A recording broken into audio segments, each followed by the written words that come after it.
যে ফেডারেশন কাপটা হয়েছিল মোহনবাগান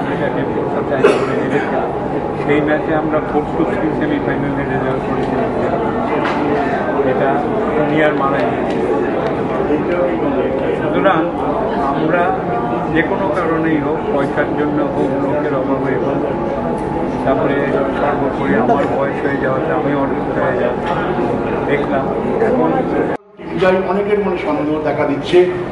যে ক্লাবটা হয়তো বিক্রি হয়ে গেল, না এর মধ্যে কোনো লেনদেন হয়নি, একটা টাকা তো না, একটা সিটিও লেনদেন হয়নি। আপনাদের আমি একটু স্মরণ করে দিতে চাই যে ভারত আগের মানুষগুলোর কথা শুনেছে যে টালিগঞ্জ অগ্রগামীর নাম পূর্বতন টালিগঞ্জ ক্লাবের ল্যান্ডমার্ক হিসেবে আপনারা জানেন যে 1969-70 সালে আমরা প্রথম সেকেন্ড ডিভিশনের 4টে ক্লাব ফার্স্ট ডিভিশনে খেলে এবং সেই 4টি ক্লাবের একটি প্রধান ক্লাব ছিল টালিগঞ্জ অগ্রগামী। দরকার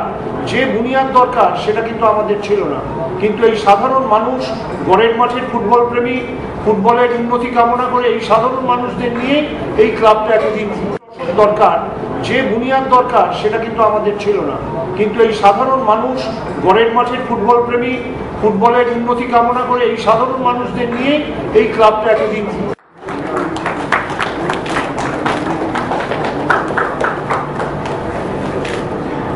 এবার